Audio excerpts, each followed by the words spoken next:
Tuan-tuan, 2 hari lepas saya ada buat posting tentang 750 juta. Saya ada buat posting tentang kerajaan tumbang.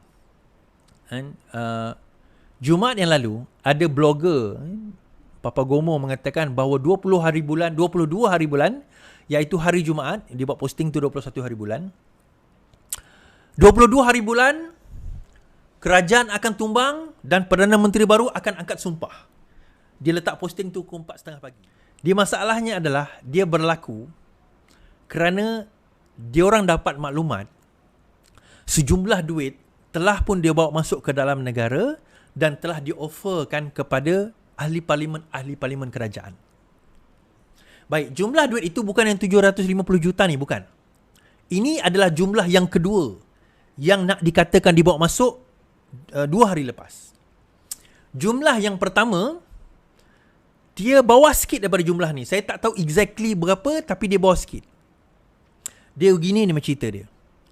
Saya cerita, tuan-tuan kena faham dahulu. Bila Muhyiddin Yassin bila bersatu, dana mereka telah dihenyak, telah dibekukan. Dana dia telah dibekukan. Masa itu PAS melihat dia tak ada cara nak tukar kerajaan. Mereka berharap kepada dana daripada bersatu untuk nak beli ahli-ahli parlimen kerajaan ni supaya lompat. Paling kurang kalau sekiranya mereka lompat gugur sebagai ahli parlimen, dia orang tak rugi. Dapatlah 2, 3, 4, 5 juta, bersara, settle. Buatlah PRK baru, kita lawan, menang. Okay?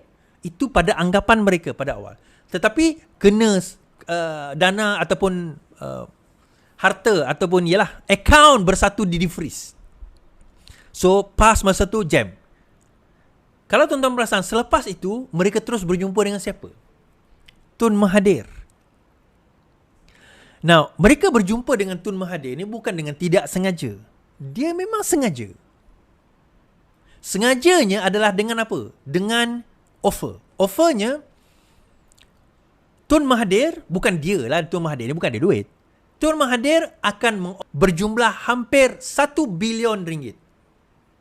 Untuk apa? Memastikan sokongan ahli parlimen kerajaan itu bersama dengan PN dan PN menjadi kerajaan. Ada yang kata dalam Facebook, sanggup dia belanjakan jumlah itu untuk semata-mata nak beli ahli parlimen. Tuan-tuan, saya nak cerita. Kalau dia jadi kerajaan, dia akan dapat 10, mungkin 100 kali ganda lebih banyak daripada itu. Tebatan banjir itu sahaja 11 bilion, tuan-tuan, projek. Setakat belanja 1 bilion tu apa benda? Apa hal? Apa dah hal? 11 bilion satu projek. 11 bilion satu projek. Faham maksud saya? So, itu investment. Tak ada masalah. So, dia bawa Mahathir masuk. So, kena bawa masuk sebagai apa? Mahathir ni dah kalah. Mahathir ni kalah. Mahathir ni nak bawa masuk atas kapasiti apa? Oh, kita bawa masuk atas kapasiti dia sebagai seorang penasihat 4 negeri PAS. So, dia pun bawa masuk. So, cerita memali, cerita PAS kafe, cerita PAS syaitan, semua habis lah, semua hilang. Setelah dia dibawa masuk, so perancangan yang pertama kita kena beli. Tetapi the money man ni mesti dah menyediakan wang, dana, harta dan sebagainya. Kita kena sediakan lah. Baik, kita ready. Jumaat ini kita akan angkat sumpah. Ya. Bukan angkat sumpah, tuan-tuan. Hari Jumaat, harta daim kena sita. Pada hari Sabtu lah harta tu disita kan? Okay, betul.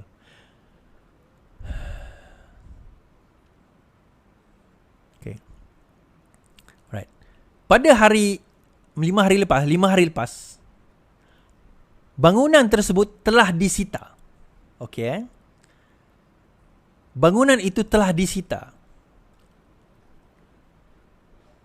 Berdasarkan maklumat daripada SPRM, bangunan itu disita, dipercayai berkaitan kes penyelewengan dana negara berjumlah 2.3 bilion melibatkan seorang tokoh korporat dan bekas menteri kanan. Daim lah. Tuan-tuan, bila dana itu disita, melibatkan beliau di bawah penggubalan harta, wang haram, bukan setakat bangunan itu, dengan aset-aset dia semua kena sita. Dan sita itu berlaku pada hari Sabtu atau hari Jumaat, tetapi notis itu dah ada awal. So, cubaan pertama gagal.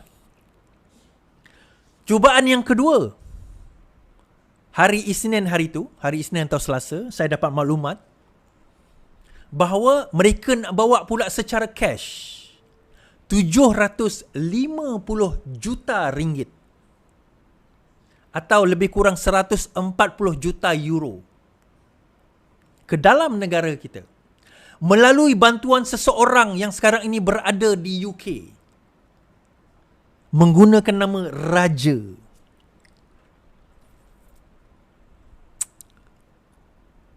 Untuk tujuan apa mereka nak bawa masuk? Sepatutnya landing semalam, Christmas. Orang dok sibuk, malam Christmas, 2 hari lepas. Orang dok sibuk Christmas, dia dok sini. 24 dia fly, sepatut 25, 26 dia sampai. Pasal Christmas lah dia fly. Sampai. Melalui private jet. Korang jangan ingat, korang jenis, tak ada, penipu. Engkau jenis private jet pun kau tak pernah tengok. Kan? Naik private jet pun kau tak pernah. Tengok tayar private jet pun kau tak pernah secara live. Kau tak tahu private jet ni macam mana, tuan-tuan. Dan bagaimana private jet ni digunakan untuk seludup dan juga untuk penggubalan wang haram. Kalau nak tahu lebih lanjut, tengok dekat posting saya. Tetapi tuan-tuan, yang ini tak digembar-gemburkan. Usaha itu telah berjaya dipatahkan. Bukan oleh kerajaan Malaysia, in between transit. Tapi saya tak tahu kat mana. Sekarang ini, masalahnya, dia orang dok kecoh, isu dia, duit itu ke mana? Siapa yang pegang duit tersebut sekarang ini? Where is the money? Yang satu nak bagi dana ni dah kena beku. Yang dok terbang daripada overseas tu sekarang ini, transitnya di mana tak tahu. Kerajaan tak bertukar lagi. So ada orang tanya saya, tak bertukar kerajaan ni? Saya tak nak jawab pada masa itu sebab saya nak tunggu 27 ni. Sebab itu saya buat live pada hari ni. Saya buat live pada hari ni, saya tengok tak ada perubahan. Hari ni hari Rabu. Sepatutnya hari ini atau esok diberitakan bahawa mereka dah nak membawa SD ke istana. Inilah dia, GPS, GRS, ahli-ahli UMNO yang akan menyatakan sokongan kepada PM baru. Tak ada dengar cerita pun ni. Okay, ni dengar cerita lah ni. Berita pun tak tahu. Eksklusif, tuan-tuan. Eksklusif untuk pendengar saya di Iswardi Murni Official. Raja Petra cerita. Kita sebut pula Raja Petra. Dia cerita 600 juta kan. Dia kata Anwar Ibrahim offer kan. Itu dia nak alih. Red herring dipanggil. Dia nak alihkan. It's not Anwar Ibrahim. It's not 600 million.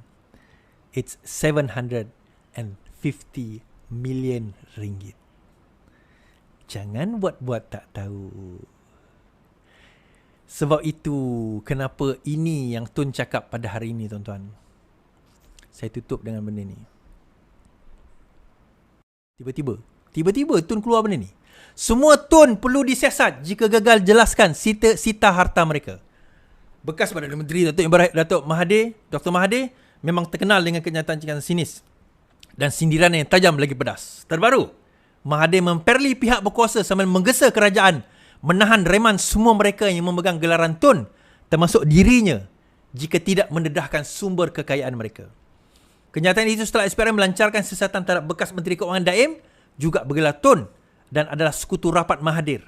Saya bersetuju sepenuhnya bahawa Tun perlu disiasat. Jika mereka tidak dapat menjelaskan di mana atau bagaimana mereka mendapat wang itu, harta mereka harus disita.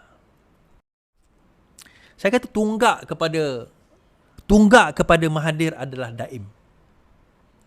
Tunggak kepada Mahathir adalah Daim. Dengar balik video shot saya dalam YouTube saya dah sebut. Dan Datuk Seri Anwar Ibrahim, mungkin betul, mungkin tak betul, dengar apa yang saya cakap.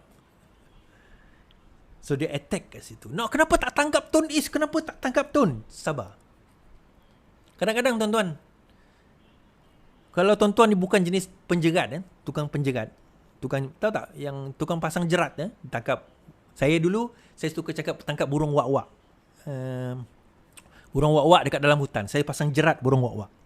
Dulu lah, sekarang tak boleh dah sebab dia di bawah, apa orang kata, animal protection. Sekarang tak boleh dah.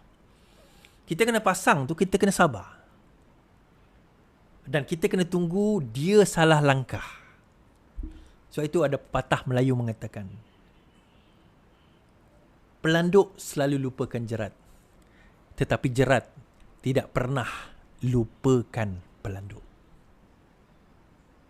So, pas nak bermain dengan perkara-perkara sebegini, nak bermain dengan pengkhianatan sebegini, nak main dengan dana dan duit sebegini, off. Jangan percaya kepada jubah dan serban dan tasbih yang ada di tangan. Jangan percaya dengan mulut mereka mengeluarkan ayat-ayat Quran. Jangan. Kerana kalau kita bercerita tentang mengeluarkan ayat Quran, tuan-tuan tahu tak? Iblis tu pun pandai baca Quran. Iblis tu ilmu dia lagi tinggi daripada manusia. Saya pernah tengok live depan mata saya. Kita ubat orang, bukan saya lah, ada orang ubat orang baca surah Yasin. Surah Kursi, ayatul Kursi. Setan tu baca balik. Dia kata, tajwid engkau pun salah. Ni kau pula nak kenakan aku.